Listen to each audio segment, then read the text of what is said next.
Peace is defined as a lack of conflict and a freedom from fear of violence. It's tranquility and harmony, and it's a critical component to happiness. And Islam, my friends, is precisely not that. This is Islam is a Religion of Peace, Debunked.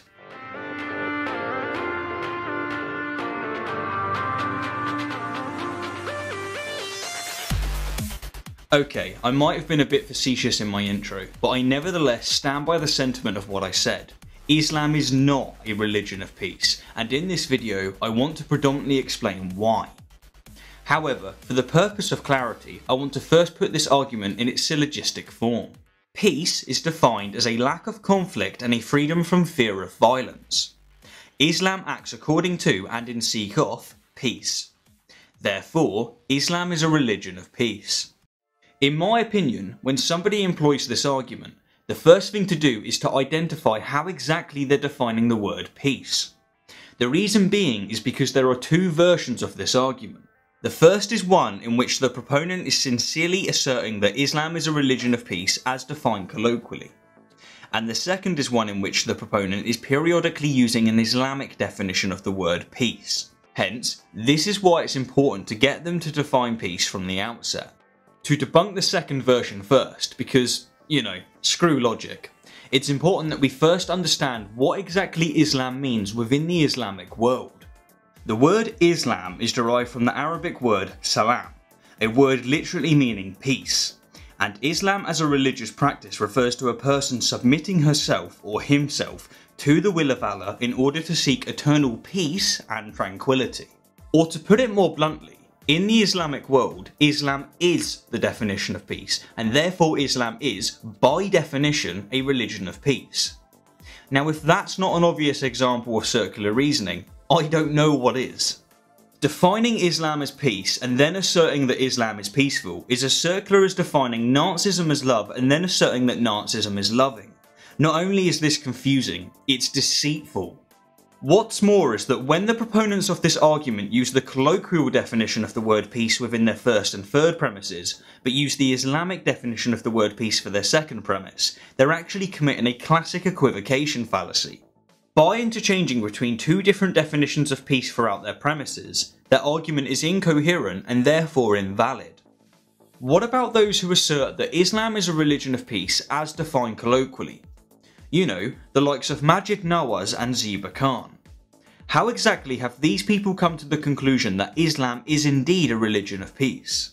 Well, to begin, while they recognise that countless atrocities have been committed in the name of Islam, they nevertheless maintain that these acts are the result of fanatics, extremists, and militants taking Islamic teaching out of context.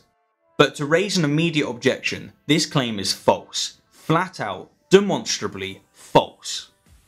As I demonstrated in my video about Islamophobia, the Quran and the Hadith possess countless violent verses that instruct Muslims, and moderate Muslims do indeed endorse and commit many reprehensible atrocities with explicit reference to Islamic teaching. What's more is that they do incessantly claim jurisdiction over the experience of others, and so they are therefore not peaceful. To name but a few examples, a poll of over 38,000 Muslims from over 39 different countries found that 60% of moderate Muslims believe that a wife should obey her husband, 75% believe that it is necessary to believe in Allah to be a moral person, 40% want the death penalty for those who leave Islam, and 60% want Sharia law to be the official law of their country. What's more is that even 61% of moderate British Muslims believe that homosexuals should be punished. So, as Sam Harris says, the problem is not religious extremism, because extremism is not a problem if your core beliefs are truly non-violent. The problem isn't fundamentalism. The only problem with Islamic fundamentalism is the fundamentals of Islam. To hammer home this point, Harris often uses the example of Jainism as an actual religion of peace, as its central tenet is non-violence and respect towards all living beings. The more extreme a Jainist becomes, the less we need to worry about them. But so far as I am aware, the same cannot be said of any other religion, and especially not for Islam. To quote Harris again, and yes, Harris is going to feature in a lot of my videos because I think he is way beyond his time. The problem is that Islam isn't a religion of peace, and the so-called extremists are seeking to implement what is arguably the most honest reading of the faith's actual doctrine. A second prominent objection that the proponents of this argument present is that of contextualization. For example, to paraphrase Nawaz, Muhammad and the history of Islam must not be judged by the standards of civilization that we, after an accumulation of thousands of years, have arrived at. Islamic history must be judged by the standards of its time. But this is simply nonsense, and here's why. Islam has always uniquely claimed that its teachings are the final and unalterable revelation from the Almighty, and that by extension its edicts are absolutely final. Therefore, because Muhammad practiced and Islam endorses and encourages elderly men to take young girls as wives, this rule is final. For a Muslim to now contextualize this edict and practice is to reject that Muhammad's example and revelation is final. In fact, it's worth pointing out that in Saudi Arabia there isn't an age restriction for marriage whatsoever. And of course, the reason for this is explicitly Islamic. What's more is that even if Islam didn't claim to be the final and unalterable word of the creator of the universe, we still can and should judge its historical acts despite its context. Hell, future generations will certainly look back at our actions today and judge us, and they should. A third prominent objection that the proponents of this argument present is the assertion that Christianity is not a religion of peace either, often by referring to the Crusades, etc.